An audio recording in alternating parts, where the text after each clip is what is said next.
கடவுள் அருள் டிவி நேயர்களுக்கு ஜோதிடர் ரவிரங்கசாமியின் அன்பு வணக்கம். 2019 வருடம் மார்ச் மாதம் 4ஆம் தேதி நிகழும் மகா சிவராத்திரி பற்றி இந்த வீடியோவில் பேச இருக்கிறோம். மாசி மாதம் 20ஆம் தேதி செவ்வாய்க்கிழமை, மார்ச் மாதம் 4ஆம் தேதி செவ்வாய்க்கிழமை மகா சிவராத்திரி விசேஷமாக அனைத்து சிவாலயங்களிலும் கொண்டாடப்படும். சிவனுக்கு ஒரு ராத்திரி, சக்திக்கு நவராத்திரி.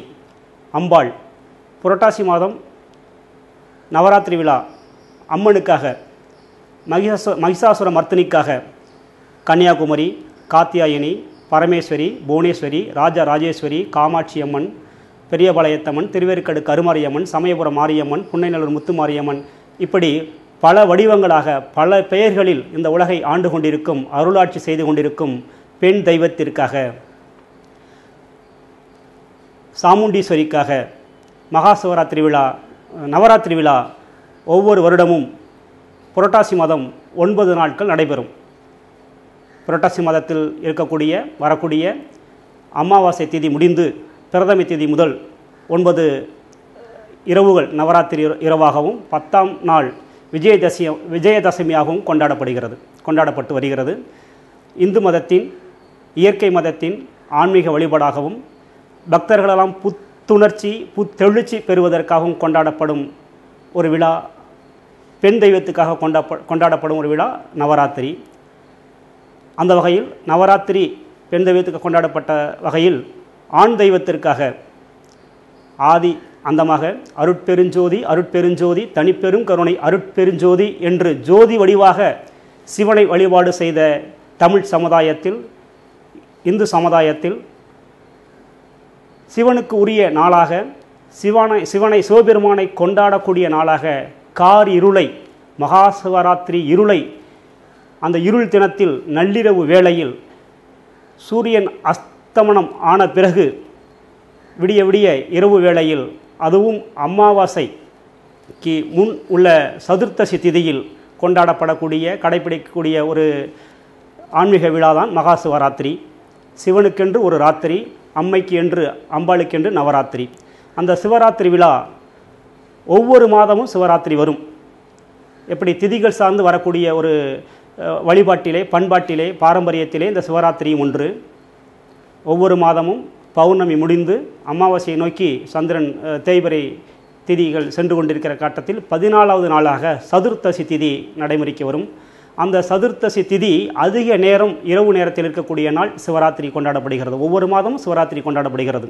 எல்லோருக்கும் தெரியும், ஒவ்வொரு மாதம் பிரதோஷம் கொண்டாடப்படுகிறது. அதுவும் வளர்பிறை பிரதோஷம், தேய்பிறை பிரதோஷம் என்று பெரிய அளவில் இன்று சிவாலயங்களில் கொண்டாடப்படுகிறது. அதே போல அதுக்கு இணையாக ஈடு இணையற்ற ஒரு விழாதான் சிவராத்திரி விழா. ஒவ்வொரு மாதமும் தேய்பிறை சதுர்த்தசி திதியில் அமாவாசைக்கு முதல் நாள் இரவில் கொண்டாடப்படக்கூடிய ஒரு விழா. இப்படி தமிழ் மாதங்களில் ஒவ்வொரு மாதம் கொண்டாடப்படும் ஒரு விழா மாசி மாதம் மட்டும் மகா சிவராத்திரியாக கொண்டாடப்படுகிறது. இறைவனை, சிவபெருமானை ஏற்கனவே சொன்னது போல அருட்பெருஞ்சோதி அருட்பெருஞ்சோதி தனிப்பெருங்கருணை என்று ஜோதி வடிவமாக காணக்கூடிய தமிழ் சமுதாயத்தில், தமிழ் வழிபாட்டில் இருள் நிறைந்த ஒரு நாளை காரிருள் நாளில் வழிபாடு செய்யக்கூடிய ஒரு விழாவாகவும் சிவனை நாம் வழிபாடு செய்து கொண்டிருக்கிறோம். அறிவியல் ரீதியாக பகலுக்கு எவ்வளவு, அந்த சூரிய ஒளிக்கு எவ்வளவு உடலுக்கு அந்த சூரிய ஒளி வந்து சேர வேண்டும், சூரிய ஒளி உடலுக்கு வந்தால்தான் வைட்டமின் சக்தி உடலுக்கு கிடைக்கும், வைட்டமின் சக்தி உடலுக்கு கிடைக்கும் என்ற அறிவியல் பூர்வமான மருத்துவ ரீதியான அடிப்படை கூறுகள் இருக்கின்றன, ஆதாரங்கள் இருக்கின்றன. அதனால்தான் சின்ன குழந்தைகளையெல்லாம் சின்ன வயதில் வெயிலில் ஓடியாடி விளையாட சொல்வார்கள். வைட்டமின் டி சத்து என்பது எந்த ஒரு பொருட்களிலும், உணவுப் பொருட்களிலும் இல்லை. அது நேரடியாக சூரிய ஒளியிலிருந்து கிடைக்கக்கூடிய ஒரு சக்தி, வைட்டமின் டி சக்தி. அந்த வைட்டமின் டி சக்தி உடலுக்கு இருந்தால்தான் எலும்பு சார்ந்த விஷயங்கள், உடலில் உள்ள எலும்புகள் வலுவடைந்து வளர்ச்சி நல்லபடியாக இருக்கும் என்று மருத்துவ உலகம் கூறுகிறது. அந்த வகையில் அந்த வைட்டமின் டி சக்தியை கொடுக்கக்கூடிய சூரிய ஒளியை நாம் எவ்வாறு பயன்படுத்துகிறோமோ அதே போல கார் இருளையும் நாம் அனுபவிக்க வேண்டும். கார் இருளில் கிடைக்கக்கூடிய கார் இருள் என்பது இருளை விடவும் இன்னும் கருமையான இருள் கார் இருள் என்பது. கண்ணுக்கு எதிரில் நிற்கக்கூடிய ஆள் கூட நமக்கு கண்ணுக்கு தெரியாத அளவுக்கு ஒரு இருள் சூழ்ந்த ஒரு நிலை என்று சொல்லுகிறோம் அல்லவா, அந்த அளவிற்கு அதைவிடவும் மிகைப்படுத்தன்னு சொல்ல வேண்டும் கார் இருளின் தன்மையை, அதனுடைய ஒளியை. கருப்பு ஒரு நிறம்தான், இந்த உலகத்தினுடைய அளவு கடந்த பார்டரே எல்லையே கருப்பு தான், பிளாக்கு தான். அந்த கருப்புக்குள்ளே தான் மற்ற வண்ணங்களெல்லாம் இருக்கின்றன. இந்த உலகத்தில் வானம் நீல நிறமாக தெரிவதும் கடல் நீல நிறமாக தெரிவதும் ஒரு பொருளுக்கு நிறம் உண்டாகவுமே கருப்பு தான் ஆதாரத்துக்கு உட்பட்ட நிறம். அந்த கருப்பை நாம் அனுபவிக்க வேண்டும், அந்த கார் இருளை நாம் அனுபவிக்க வேண்டும். அந்த கார் இருள் என்பது ஒளிதான். இப்போ இசைத்துறையிலே ஒரு மியூசிக் ஒலித்து கொண்டிருக்கும் போது, ஒரு இசை வாசித்து கொண்டிருக்கும் போது எப்படி அந்த ஒளியுடைய சுருதியில் அந்த இசையில் நாம் பிரமித்து போகிறோமோ, அனுபவிக்கிறோமோ, இசை அனுபவத்தை காண்கிறோமோ, அதுபோல் இசையில் மௌனம் என்ற ஒரு நிலை இருக்கிறது.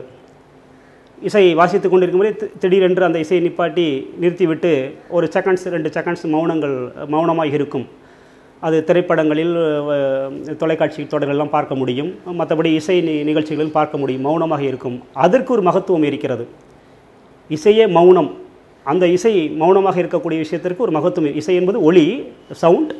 அந்த சவுண்டையும் தாண்டி அது மௌனமாக இருப்பதும் ஒரு இசைதான் என்பது ஒரு விஷயம் அது இந்த இசைத்துறையிலே. அதே போல் இந்த இருளை அனுபவிக்க வேண்டும் என்றும் இந்த மகா சிவராத்திரி என்று நாம் கடைபிடிக்கக்கூடிய ஒரு வழிமுறையாகும்.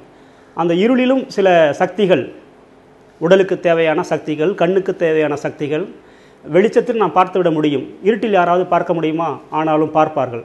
அந்த பார்வையை கொடுக்கக்கூடியது இருட்டில் வாழ்ந்து பழக வேண்டும். இருட்டில் வாழ்ந்து பழக்கப்படாதவர்களுக்கு இருட்டை பற்றி ஒன்றும் தெரியாது. இருட்டினுடைய அந்த இருட்டு என்றால் இருள், அந்த இருளினுடைய அறிவியல் சக்தியை அனுபவிக்க முடியாது, ஆன்மீக சக்தியை அனுபவிக்க முடியாது. அந்த இருள் சார்ந்த ஆன்மீக சக்தியை அனுபவிப்பதற்குத்தான் இந்த மகா சிவராத்திரி விழா மிகவும் சிறப்பாக கொண்டாடப்படுகிறது. ஒவ்வொரு மாதமும் உள்ள மகா சிவராத்திரி தினத்தை விடவும் இந்த மகா சிவராத்திரி தினத்தன்று இன்னும் கூடுதல் மதிப்பு, மரியாதை, அந்த அறிவியல் தன்மை, ஆன்மீக தன்மை அந்த ஒவ்வொரு பக்தர்களுக்கும் கிடைக்கிறது, மக்களுக்கும் கிடைக்கிறது. அதனால்தான் அந்த மற்ற சிவராத்திரி மாத சிவராத்திரிகளை எல்லாம் விட இந்த மகா சிவராத்திரி என்று இரவு கண் விழித்து தரிசனம் செய்கிறார்கள். இந்து மத ஆகமங்களிலே இரவு வழிபாடு என்பது தவிர்க்கப்பட்ட ஒன்று, புறக்கணிக்கப்பட்ட ஒன்று. ஏதோ 1-2 நிகழ்வுகள் தான். அந்த 1-2 நிகழ்வில் மிக முக்கியமான முதன்மையான ஒரு வழிபாடு தான் இந்த மகா சிவராத்திரி வழிபாடு. அது தமிழ் சார்ந்த வழிபாடு, தமிழ் பாரம்பரியத்துக்குட்பட்ட ஒரு பண்பாடு வழிபாடு. அந்த மகா சிவராத்திரி அன்று எல்லா கோயில்களிலும் உள்ள சிவன் சன்னதிகள் திறக்கப்பட்டு விடிய விடிய அந்த வழிபாடு கொண்டாடப்படும். மகா சிவராத்திரி என்று கண் விழித்தால் அவ்வளவு புண்ணியம் என்று நம்முடைய ஆன்மீக நூல்கள் எடுத்து எம்புகின்றன. நம்முடைய முன்னோர்கள், ஞானிகளெல்லாம், மகான்களெல்லாம் சொல்லி இருக்கின்றார்கள். அந்த மகா சிவராத்திரி என்று நாம் கண் என்பதற்காகவே சில கலை நிகழ்ச்சிகளிலும் ஒவ்வொரு கோயில்களும் ஏற்பாடு செய்யப்பட்டிருக்கும். மேலும் ஒவ்வொரு இரவிலும் அந்த மகா சிவராத்திரி இரவு அன்று ஒவ்வொரு கோயில்களிலும் உபன்யாசங்கள், ஆன்மீகம் சார்ந்த உபன்யாசங்கள், அருளுரைகள்லாம் பக்தர்கள் கேட்பதற்காக ஏற்பாடு செய்யப்பட்டிருக்கும். அப்படிப்பட்ட மகா சிவராத்திரி இரவு, கார் இருள் இரவு, கருணை இரவு வருகிற மார்ச் மாதம் 4ஆம் தேதி செவ்வாய்க்கிழமை இரவு நடைபெற இருக்கிறது. அந்த கார் இருளில் அனைவரும் சிவாலயங்கள் சென்று சிவபெருமானை தரிசித்து நன்மைகள் அடைய வேண்டும். மேலும் இந்த மகா சிவராத்திரி என்று ஏன் கண் விழிப்பது என்பது மிகப்பெரிய ஒரு வழிபாடாக வந்திருக்கிறது. ஏற்கனவே இதற்கு முன் என்னுடைய அனுபவத்தில் கூட இதற்கு முன் உள்ள காலகட்டங்களில் சிவராத்திரி, அதுவும் மகா சிவராத்திரிக்கென்று விசேஷங்கள் குறைந்த அளவுதான் இருந்தது. ஆனால் காலமாக ஆக தற்காலத்தில் மிகப்பெரிய அளவில் அந்த மகா சிவராத்திரி விழா என்பது பரப்புரை செய்யப்பட்டு எல்லா தரப்பிலாலும் விவாதிக்கப்பட்டு அனுபவிக்கப்பட்டு வருகிறது. ஒதுக்கிவிடவில்லை. இன்னும் ஒவ்வொரு வருடமும் ஒவ்வொரு சன்னதி கூடுதலாக திறக்கப்பட்டிருக்கிறது. ஒவ்வொரு நிகழ்வுகளும் கூடுதலாக தான் செய்யப்படுகின்றன. ஒவ்வொரு வருடமும் மக்களுடைய பங்கேற்பு அதிகமாக இருக்கிறது. சிவபெருமானை தரிசிப்பதிலும் சரி, கார் இருளின் கருணையை, கார் இருளின் அறிவியல் தன்மையை அனுபவிப்பதிலும் சரி, மக்களுடைய பங்கேற்பு அதிகமாக பெருகிக்கொண்டே இருக்கிறது. அந்த வகையில் அந்த மகா சிவராத்திரியினுடைய அனுபவம், அருளும் மக்களுக்கு கிடைத்திருக்கிறது, பக்தர்களுக்கு கிடைத்திருக்கிறது.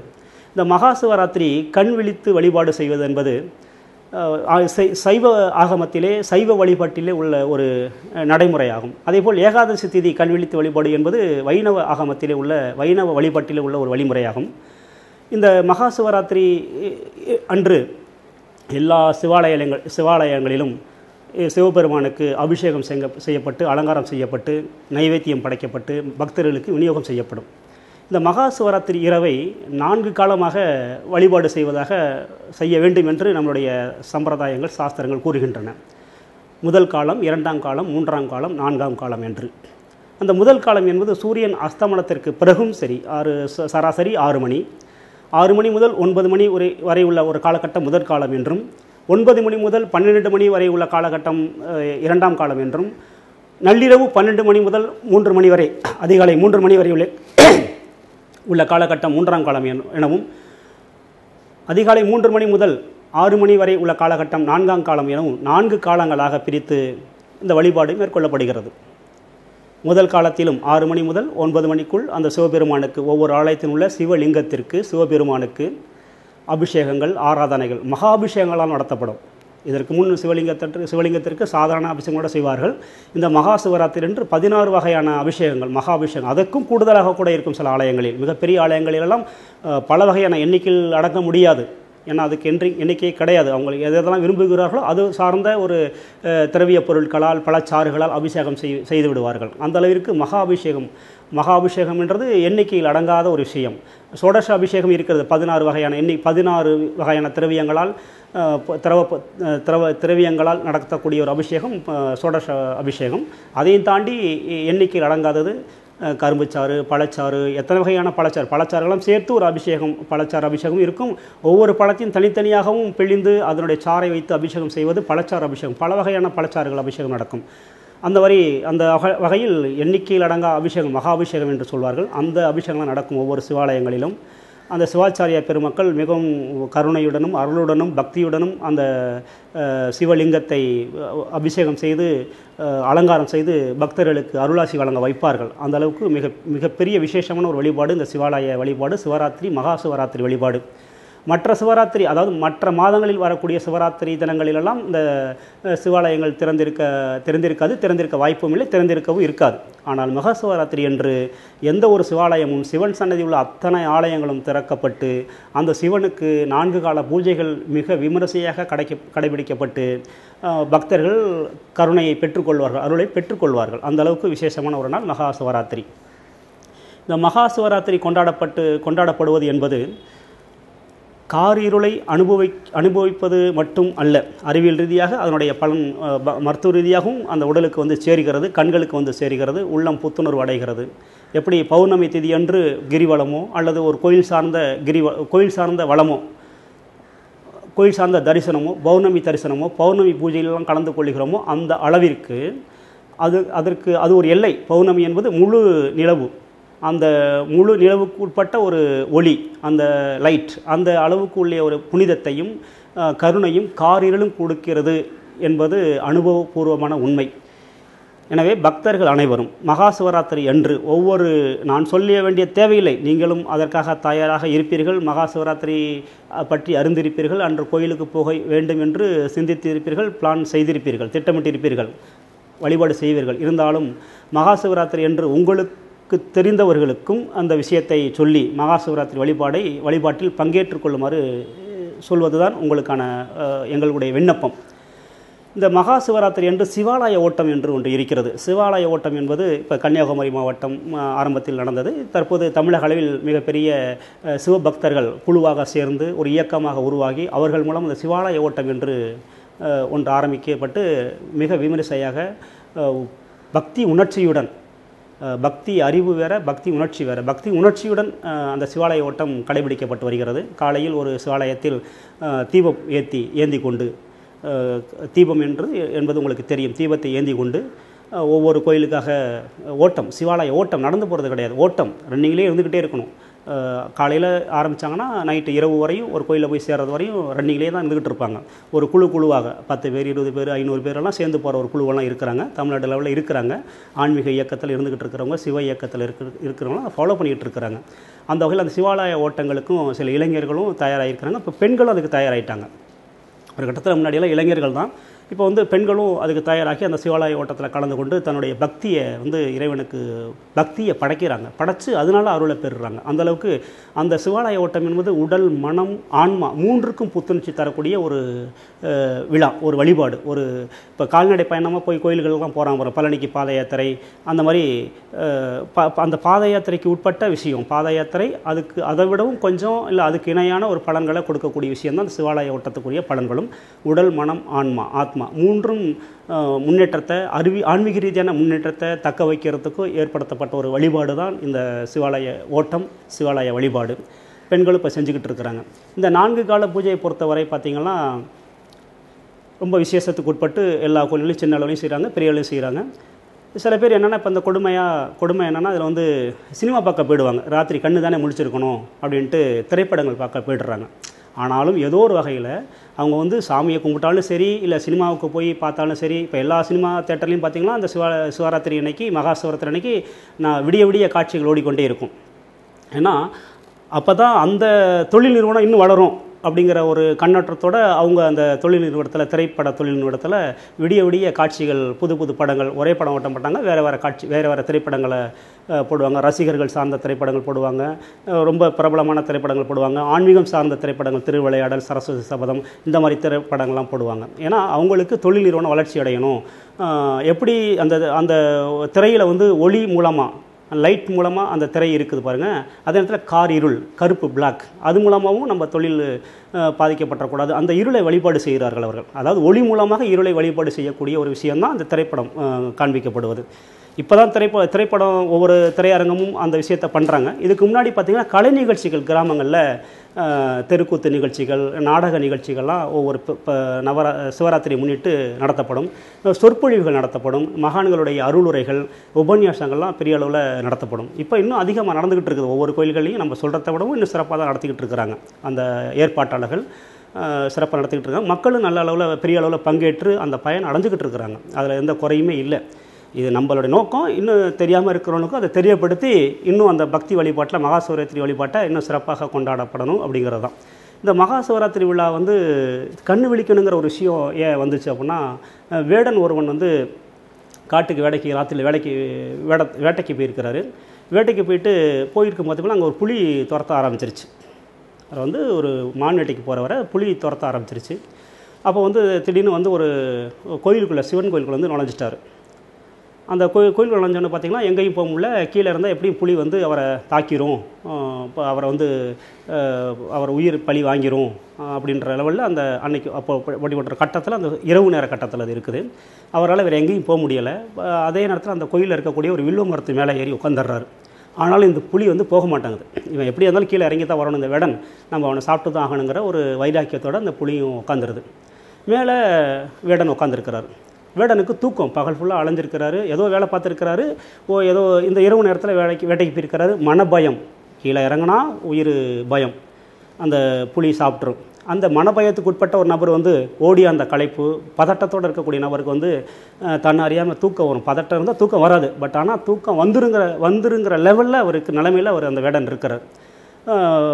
சரி, கீழே புலி இருக்குது, இறங்கி படந்தான பிரச்சனை, நம்ம மேலே படுத்து தூங்குன்ற லெவலில் அந்த மரங்களில் கிளைகளில் படுக்கிற அளவுக்கு சில வசதிகள் இருக்கும். கிளைகளில் அந்த மரத்தில் ஏறி கிளைகளை பார்த்தா தான் தெரியும். இருந்தாலும் அந்த லெவலில் அவர் வந்து படுத்து உறங்கலாம் அப்படின்னு பார்த்தா புலிகிட்டேருந்து நம்ம தவாளிச்சாச்சு. புலி மரம் ஏறி வராது, நம்ம தவாளிச்சிட்ட உயிருக்கு பாதிப்பு கிடையாது, எப்படி இருந்தாலும் புலி போயிடும். அப்போ உட்காந்துருக்கிறார். நேரம் ஆக ஆக பார்த்திங்கன்னா தூக்கம் வந்துடுது. தூக்கத்தை யாராலும் கட்டுப்படுத்த முடியாது பாருங்கள். அந்த மாதிரி அந்த தூக்கத்தை வந்துடுது. தூக்கம் வரும்போது கிளையில் படுக்கிறாரு. திருப்பி தூக்கத்தில் பிறண்டு விழுவதற்கு வாய்ப்பு நிறையா இருக்குது. அது மாதிரி அந்த கிளையிலேருந்து கீழே விழுந்தால் திருப்பி நம்மள அறியாமல் தூக்கமாகவே அந்த மரணத்தை சம்பவிக்கக்கூடிய ஒரு காலகட்டம் வந்துருன்ட்டு அவர் பயந்து தூக்கம் வராமல் இருக்கிறதுக்காக ஒரு முயற்சி, ஒரு செயலை மேற்கொள்கிறார். தூக்கம் வராமல் இருக்கிறதுக்கு ஒரு செயலை மேற்கொள்கிறார். அந்த செயல் தான் மகா சிவராத்திரி காரிருள் கண் விழித்து வழிபாடு செய்யக்கூடிய ஒரு செயல். மேலே இருக்க மரத்தில் இருக்கக்கூடிய வில்லு மரத்தில் இருக்கக்கூடிய நபர் என்ன பண்ணுறார், வேடன் ஒவ்வொரு இலையை பிரித்து கீழே போட்டுக்கிட்டே இருக்கிறார். தூக்காமல் இருக்கிறதுக்காக ஏதோ ஒரு வேலை செய்யணும் நம்ம தூங்காமல் இருக்கிறதுக்கு அப்படிங்கிறதுக்காக இலையை பிரித்து கீழே பறித்து கீழே போட்டுக்கிட்டே இருக்கும்போது கீழே ஒரு சிவலிங்கம் இருந்துகிட்டு இருக்குது. கோயிலில் மூலஸ்தானத்தில் இருக்கிற சிவலிங்கம் வேறு, அது மூலஸ்தானர், இது வேறு சிவலிங்கம், தனியாக ஒரு சிவலிங்கம் இருந்துகிட்டு இருக்கிறாங்க. இப்போ வேப்ப மரத்தடி, அரச மரத்தடி, அந்த மாதிரி இடங்களில் வில்வ மரத்துலாம் சிவலிங்கம்லாம் அந்த காலத்தில் ஞானிகள், முனிவர்கள், சித்தர் பெருமக்கள்லாம் பிரதிஷ்டை செய்து வழிபாடு செய்ய வந்துக்கிட்டு இருந்தாங்க. அந்த மாதிரி அந்த மரத்தடி கீழே ஒரு சிவலிங்கம் இருந்திருக்குது. அங்கே தான் நம்ம புலியும் அங்கே தான் காத்துக்கிட்டு இருக்கிறார். மேலேருந்து கீழே வேடன் வருவான், அவனை வந்து எப்படி சாப்பிட்டாகணுன்ட்டு. இந்த வேடன் வந்து தற்செயலாக ஒரு ஞாபகம் வந்து, நான் கண்ணு முழிச்சிருக்கணும் அப்படிங்கிற விஷயந்தான். வேறு நான் என்ன பண்ணுறேன், அந்த கண்ணு முழிச்சிக்கிறதுனால நான் பண்ணுற செயல்னால என்ன அப்படிங்கலாம் கிடையாது. நான் அப்போ ஒரு அந்த கண்ணு முழிச்சிருந்து ஒரு கான்செப்டோட அவர் வந்து மேலேருந்து ஒரு வில் வேலையை ஒன் பை ஒன்னாக கீழே பறித்து போட்டுக்கிட்டே இருக்கிறார். இப்போ பார்த்திங்கன்னா கீழே வந்து சிவலிங்கத்து மேலே அந்த வேலைகள்லாம் விழுந்துக்கிட்டே இருக்குது. தன்னை அறியாமலே ஒரு வழிபாடு செய்கிறார். நெருப்பை தெரிஞ்சு தொட்டாலும் தெரியாமல் தொட்டாலும் சுற்றுன்னு சொல்லுவாங்க. அது மாதிரி இவர் பண்ணுறது வந்து அவர் தெரியலை. நம்ம வந்து வில் வேலையை பறிக்கிறோம். வில் வேலைக்கு ஒரு மரியாதை இருக்குது ஆன்மீகத்தில், மிகப்பெரிய மரியாதை. எல்லா மூலிகை மருத்துவத்திலும் இப்போ மூலிகை மருத்துவங்கள் இலைகள் சார்ந்த மருத்துவம் தான். அந்த இலைகள் சார்ந்த மருத்துவத்திலே இந்த வில்வ இலைக்குன்னு சில சிறப்பு தகுதிகள், சிறப்பு குணாதிசயங்கள், நோய் நீக்கத்தில் சித்த மருத்துவத்தில் ஆயுர்வேதத்தெல்லாம் கேட்டிங்கன்னா தெரியும். அந்தளவுக்கு மிக முக்கிய மருத்துவ குணம் வாய்ந்த ஒரு மரம் அந்த இலை, அந்த செடி, அந்த மரம், அந்த இலை, அந்த சூரணம், அந்த இலையோட பொடி, அந்தளவுக்கு ஒரு மகத்துவம் வாய்ந்த ஒரு இதுதான் அந்த வில்வ இலைன்றது. அந்த இலையை வந்து நம்ம வேடன் வந்து கீழே போட்டுட்ருக்காரு. கீழே போடும்போது அந்த சிவலிங்கத்து மேலே விழ வந்து அவருக்கே தெரியாமல், அவருக்கு தெரியாது என்ன நடக்க போகுதுன்னு தெரியாது. விடிஞ்சிருச்சு. விடிய போட்டுக்கிட்டே இருக்கிறாரு. போட்டுக்கிட்டதுனால அவர் தூங்கலை, வேடன் தூங்கலை. அதோட புண்ணியம் என்னென்னா, அன்னைக்கு வந்து சிவராத்திரி, சாதாரண சிவராத்திரி தான், மகா சிவராத்திரிலாம் கிடையாது, சாதாரண சிவராத்திரி தான். அன்னைக்கு அந்த மாதத்தில், அந்த மாசி மாதத்தில், அந்த தேய்பிறை சதுர்த்தசி திதியில், அந்த இரவில் அந்த வழிபாடு செஞ்சார் பாருங்கள், கண் விழித்து வழிபாடு செஞ்சார் பாருங்கள். அதனுடைய அடிப்படையை, அதை ஆதாரமாக வச்சு, அதை அடிப்படையை வச்சு இன்றைக்கி நம்ம கொண்டாடிக்கிட்டு இருக்கிறது தான் அந்த மகா சிவராத்திரி வழிபாடு. அந்த வேடன் முழிச்சிருந்து அந்த வில்வ இலையை பறித்து அந்த சிவலிங்கத்து மேலே போட்டதுனால, அது தெரியாமல் தான் போட்டிருக்கிறார். நமக்கு தெரியுது அவர் சிவலிங்கம்லாம் போட்டிருக்கிறான்னு நமக்கு சொல்லப்பட்ட கதையின் மூலமாக. அந்த போட்டதுனால அவருக்கு வந்து புண்ணியம், உயிர் பாதுகாக்கப்பட்டது. புலி மறுநாள் கிளம்பிடுச்சு, அது தூங்கிடுச்சு. அப்புறம் இவர் இறங்கி வந்துட்டார். வேடன் வந்து இறங்கி பாதுகாப்பாக வந்துட்டார். எப்படிடா வந்த அப்படின்னு மற்றவங்கள்டலாம் பேசும்போது, நான் இதை செஞ்சுக்கிட்டு இருந்தேன். என்ன செஞ்சேன், நான் வந்து இலையை பறித்து கீழே போட்டுக்கிட்டு இருந்தேன். அவனுக்கு வில்வ இலைன்னு கூட தெரியலை. கீழே போட்டேன்னு தான் சொல்கிறான். வில்வ இலைன்னு சொல்கிறதுக்கு ஒரு மதிப்பு இருக்குது, சும்மா சாதாரண இலைன்னு சொல்கிறதுக்கு ஒரு மதிப்பு இருக்குது பாருங்கள். அது மாதிரி அந்த வில்வ இலைன்னு கூட சொல்லலாம். இலையை பறித்து கீழே போட்டுட்டு இருந்தேன், நான் முழிச்சுக்கிட்டு இருந்தேன், புளி தூங்கிடுச்சு, இல்லை போயிடுச்சு, நான் வந்து வந்துட்டேன் அப்படின்னு சொல்கிறான். அப்புறம் இது எப்படி, இந்த செயலால் நீ எப்படி இது பண்ண முடியும் அப்படின்ட்டு மக்கள்லாம் ஆலோசனை பண்ணும்போது தான் அவன் கீழே போட்டது அந்த இலை வந்து சிவலிங்கத்து மேலே வந்து விழுந்திருக்குது. சிவலிங்கத்துக்கு அபிஷேகமாக நடந்திருக்குது. சிவலிங்கத்தில் அபிஷேகம்னு பார்த்திங்கன்னா நீரால் செய்யக்கூடிய அபிஷேகம், திரவ பொருட்களில், திரவிய பொருட்களில், திரவம்னா லிக்விட் ஐட்டம்ஸ், பால், மோர், தயிர், இளநீர், பன்னீர், இது சார்ந்த விஷயங்கள். அடுத்து திரவிய பொருட்கள்னால் பொடிகள், மாவுகள், அரிசி மாவு, இந்த மாதிரி விஷயங்கள்லாம் வந்து திரவிய பொருட்கள்னு சொல்லுவோம். அப்புறம் பார்த்திங்கன்னா பஞ்சாமிர்த அபிஷேகம், பழ அபிஷேகம், பழச்சாறு அபிஷேகம், இப்படி புஷ்பாபிஷேகம், புஷ்பங்கள், உதிரி புஷ்பங்களை வந்து சிவலிங்கத்துக்கு, எல்லா தெய்வத்துக்குமே இப்போ உதிரி புஷ்பாபிஷேகம் நடத்துகிறாங்க, பெரிய அளவில் நடத்துகிறாங்க. அந்த மாதிரி புஷ்பாபிஷேகமும் நடக்கக்கூடிய கோயில்களும் நிறைய இடத்துல இருக்குது, பண்ணிக்கிட்டு இருக்காங்க. ஒவ்வொரு வருஷமும் ஒவ்வொரு மாதமும் சில கோயில்களில் நிரந்தரமாக பண்ணிக்கிட்டே இருக்கிறாங்க. அந்த கட்டளைப்படி பண்ணிக்கிட்டு இருக்கிறாங்க. அது மாதிரி இலை சார்ந்த அபிஷேகமும் ஒன்று இருக்குது. அந்த வில்வ இலை அபிஷேகம்ன்றது இன்றைக்கும் எல்லா கோயில்களையும் சிவலிங்கம், அந்த பிரதோஷத்தினை கூட வில்வ இலையை தான் வந்து நம்ம ஒண்டி சிவனுக்கு வந்து மாலையாக கட்டி போடுறோம். அது நமக்கு மாலையாக கட்டி போடுறோம்ல, அது வந்து அபிஷேகத்துக்கு உட்பட்ட ஒரு விஷயம். அது அந்த அபிஷேகம் பண்ணுறாரு. இலைகளை வந்து கோத்து கட்டினா அது மாலை, அதை தனித்தனியாக போட்டால் அபிஷேகம். அந்த மாதிரி தான் அவர் வந்து ஒவ்வொரு இலையாக தனித்தனி இலையாக போட்டதுனால அது அபிஷேகமாக, வில்வ அபிஷேகமாக மாறிடுச்சு. சிவனுக்கு மிகவும் பிடித்த ஒரு வில்வ தரு மரம்.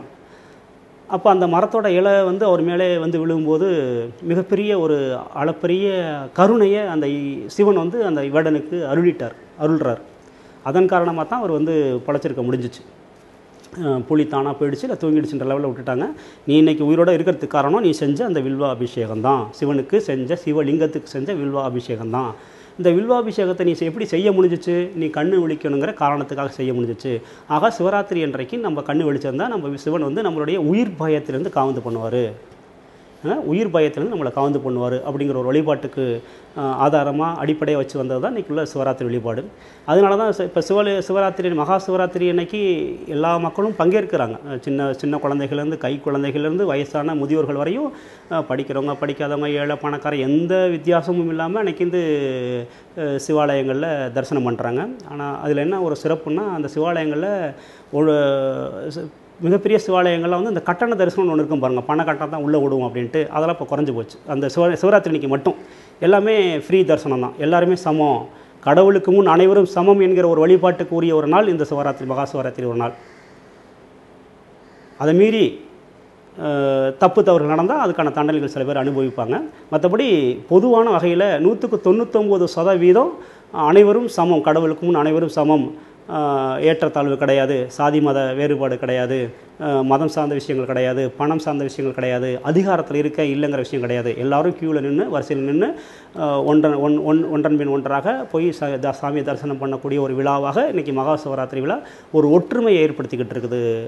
ஆன்மீக தமிழ் வழிபாட்டிலையும் இந்து மத வழிபாட்டிலையும் மிகப்பெரிய வழிபாடு. அந்த வகையில் இரவு கண் விழிக்கிறது. அதனால தான் இன்றைக்கி வந்து திரைப்படத்துக்கெல்லாம் போய்ட்டுறாங்க.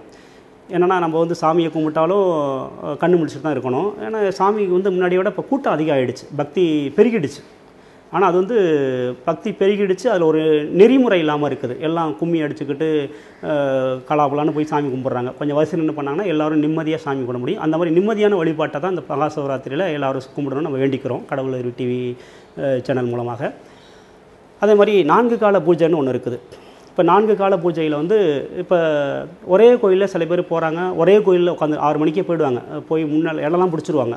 சிவலிங்கத்துக்கு முன்னாடியே உட்காந்துருக்கணும், மூலஸ்தானத்து பக்கத்துலேயே அடுத்த கருவறைக்கு அடுத்த இடத்துலையே உட்காந்துருக்கணும், உட்காந்துருக்கணுங்கிற லெவலில் இருக்கிறாங்க. அர்த்த மண்டபத்திலே உட்காந்துருக்கணும் அவ்வளோலாம் இருக்கிறாங்க. ஏன்னா அந்தளவுக்கு 5 மணிக்கே தயாராகிற ஆளுகளாம் இருக்கிறாங்க. சிவராத்திரி 6 மணிக்கு தான் அபிஷேகம் ஸ்டார்ட் பண்ணுவாங்க. சில கோயிலில் அந்த 6 to 9ங்கிறது 6 மணிக்கு அபிஷேகம் ஸ்டார்ட் பண்ணுவாங்க. சில கோயிலில் 7 மணிக்கு ஸ்டார்ட் பண்ணுவாங்க. சில கோயிலில் 9 மணிக்கு 8 மணி கூட ஆனால் 9 மணிக்குள்ள முடிச்சிருவாங்க. அப்படி 6 to 9, 9 to 12, 12 to 3, 3 to 6ங்கிற லெவலில் 4 கால பூஜைகள் விசேஷமாக நடக்கும். இப்படி மிகப்பெரிய தாத்தா பாட்டிகள்லாம் வந்து முன்னரவே 6 மணிக்கு முன்னாடியே போய் உட்காந்து இடம் பிடிச்சி அந்த வழிபாட்டை ஒரே கோயில்கள் இருந்தும் வழிபாடு பண்ணுற ஆட்கள் இருக்கிறாங்க. இப்போ சமீப காலமாக அந்த பகலில் சிவாலய ஓட்டம்னு இருக்குது பார்த்திங்களா, எல்லா கோயில்களையும் எல்லா சிவன்களையும் அட்டன் பண்ணிட்டு கடைசி ஒரு சிவன்களுக்கு போகிறதுன்ற மாதிரி. இந்த இரவுலையும் பார்த்திங்கன்னா சில பேர் இரவில் வந்து நடந்து போகிறாங்க சில பேர். ஆனால் சில பேர் என்ன பார்த்திங்கன்னா வாகனங்களை யூஸ் பண்ணிக்கலாம், 4 வீலர் 2 வீலர்லாம் யூஸ் பண்ணிக்கிறாங்க. அப்படி தான் பண்ண முடியும். ஏன்னா இரவில் பாதுகாப்பு நலன் கருதி, ரெண்டாவது அவங்களுடைய உடல் தகுதி உடல்நிலை கருதி வேறு இடத்துக்கு போகணுங்கிற மாதிரி அதனால் வாகனங்கள் யூஸ் பண்ணிக்கிறாங்க. அப்படி உள்ள காலகட்டத்தில் இப்போ நிறைய பேர் என்ன பண்ணுறாங்கன்னா, முதல் ஜாமத்தில் ஒரு கோயிலில் சிவன்கள் வழிபாடு பண்ணுறாங்க. ஃபுல்லாக A to Z அபிஷேகத்திலேருந்து அலங்காரம், நெய்வேத்தியம் ப்ளஸ் வந்து தீபாராதனை வரையும் ஃபாலோ பண்ணி இறைவனுடைய அருளை பெறுறாங்க. அடுத்து ½ அன் ஹவரில் இன்னொரு கோயிலுக்கு போயிடுறாங்க. அந்த 1/2 மணி நேரத்தில் போய் சேரக்கூடிய ஒரு கோயிலுக்கு வேறு ஒரு சிவன் ஸ்தலத்துக்கு போகிறாங்க. அங்கே போய்ட்டு அந்த 2ஆம் கால பூஜையை வழிபாடு செய்கிறாங்க. அடுத்து அங்கேருந்து திருப்பி 3ஆம் காலத்துக்குரிய பூஜைக்கு வேற ஒரு கோயிலுக்கு போகிறாங்க. அடுத்து 4ஆம் காலத்துக்கு வேற ஒரு கோயிலுக்கு போகிறாங்க. இப்படி 4 கோயில் சார்ந்த வழிபாடும் ஒவ்வொரு கோயிலும் ஒவ்வொரு காலம் சார்ந்த வழிபாடும் செய்கிறாங்க. இது எப்படி வந்ததுன்னா, கும்பகோணத்தில் நாகநாத சுவாமின்னு ஒரு ஸ்தலம், மிகப்பெரிய விசேஷமான நாகேஸ்வர சுவாமி ஸ்தலம். அதே போல் திருநாகேஸ்வரம், அடுத்து நாகை காரணம், நாகப்பட்டினம். இப்படி ஒரு நாகை காரண ஸ்தலங்கள்னு பேர். சிவன் வழிபாட்டில் வந்து அட்ட வீரட்ட ஸ்தலங்கள், சப்த விடங்க ஸ்தலங்கள். இப்போ முருகன் வழிபாட்டில் அறுபடை வீடுலாம் சொல்கிறோம் பாருங்களா, அது மாதிரி சிவனுடைய வழிபாட்டில் அட்ட வீரட்ட ஸ்தலங்கள், சப்த ஸ்தானங்கள், சப்த விடங்க ஸ்தானங்கள்லாம் இருக்குது. அது மாதிரி காரண ஸ்தலங்கள் ஒரு 4 கோயில். திருக்குடந்தையில் நாகேஸ்வர சுவாமி, திருநாகேஸ்வரம், அடுத்து இன்னொரு கோயில், அடுத்து கடைசியாக வந்து நாகை காரணம். இப்படி முதல் ஜாமத்தில் திருக்குடந்தையில் ஆரம்பித்து நாகேஸ்வர சுவாமி, அடுத்து திருநாகேஸ்வரம், அடுத்து கடைசியாக வந்து உங்களுக்கு திருநாகை காரணங்கிற ஒரு ஸ்தலத்தில் வழிபாடு நாகநாத சுவாமி தாங்கையும். இப்படி 4 கோயில்களில் ஒருத்தர் வழிபாடு செய்யக்கூடிய அமைப்பெல்லாம் இருக்குது. அது நம்ம சைவ ஆகமங்கள்லேயே கூறப்பட்டிருக்குது. இப்போ லேட்டஸ்ட்டாக உள்ள விஷயங்கள்லாம் பண்ணுறாங்க, அங்கே ஃபாலோ பண்ணிக்கிட்டு இருக்கிறாங்க. இங்கே எப்படி மற்ற இடத்துலலாம் வந்து வேறு சிவன் சன்னதிகளுக்கு போகிறாங்களோ ஒவ்வொரு காலத்துக்கும், அது வந்து பாரம்பரியமாக கடைபிடிக்கப்பட்ட ஒரு ஸ்தலம், காரண ஸ்தலங்கள்னே பேர். அந்தளவுக்கு புகழ்பெற்ற ஒரு வழிபாடு உள்ள ஒரு ஸ்தலம். அதை ஃபாலோ பண்ணி தான் இப்போ வந்து தொலைதூரத்தில் இருக்கிறவங்க அந்த கோயிலுக்கு போக முடியாது அப்படின்னா இங்கே லோக்கலில் அவங்கவுங்க பக்கத்தில் இருக்கக்கூடிய வேறு 4 கோயில்களுக்கு போய் அர்ச்சனை அபிஷேகம் பார்த்துக்கிறாங்க, வழிபாடு செஞ்சுக்கிறாங்க. அப்படிப்பட்ட ஒரு வழிபாட்டில் உள்ளது தான் இந்த மகா சிவராத்திரி வழிபாடு. அந்த மகா சிவராத்திரி வழிபாடு இந்த வருடம் 2019 மார்ச் மாதம் 4ஆம் தேதி செவ்வாய்க்கிழமை இரவு சிறப்பாக நடைபெற இருக்கிறது. நீங்களும் அந்த வழிபாட்டில் கலந்துக்கணும். ஏன்னா கார் இருளை அனுபவிக்கணும், அந்த அறிவியல் தன்மையை நம்ம அனுபவிக்கணும். எப்படி பௌர்ணமி கிரிவலமோ அதே மாதிரி இந்த காரிருள் வளமும் முக்கியமான ஒரு விஷயம். அந்த உள்ளுக்குள்ளே உடல் உறுப்புகளுக்குள்ளே வந்து எப்படி பௌர்ணமி ஒளி சூரிய ஒளியெல்லாம் போகணுமோ, நவரத்தனங்கள்லாம் யூஸ் பண்ணுறாங்களா மோதிரமா, ஏன்னா அந்த சூரியனுடைய ஒளி நம்ம உடலுக்குள்ளே போகணுங்கிறதுக்காக தான், நரம்பு மூலமாக மோதிரங்கள் மூலமாக போகணுங்கிறதுக்கு தான். அதே மாதிரி ஒளி எப்படி தேவைப்படுதோ அது மாதிரி இருளும் நமக்கு தேவைப்படுது. இருள் இல்லாமல் ஒளி இல்லை, நிஜம் இல்லாமல் நிழல் இல்லை, வெயிலோட அருமை நிழலில் தான் தெரியும். இப்படிங்கிற விஷயங்களுக்கெல்லாம் வந்து எதிர் துருவங்கள் இணைய ரெண்டுமே வேணும் நமக்கு. அப்போ அந்த ஒளித்தன்மை லைட் விஷயம் நமக்கு வேணுங்கிறது போல் அந்த கார் இருளும் நமக்கு வந்து டார்க்கும் நமக்கு தேவைப்படுது. அந்த டார்க்னஸ், அந்த கார் இருள், அந்த ஒளி காரிருள் அது ஒரு ஒளி தான். அந்த ஒளியோட பலனை நம்ம அனுபவிக்கணும். அந்த கார் இருள் ஒளி நம்ம உடலுக்குள்ளே போகணும், கண் வழியாக உடலுக்குள்ளே போகணும். அது கண் வழியாக தான் உடலுக்குள்ளே போகும். அந்த கண் வழியாக உடலுக்குள்ளே போகணும். துவாரங்கள் வழியாக அந்த காரிருள் உள்ளுக்குள்ளே போகணும். அப்படின்னா நம்ம வந்து அந்த இரவு நேரத்தில் மகா சிவராத்திரி என்று கண் விழித்து வழிபாடு செய்ய வேண்டும்.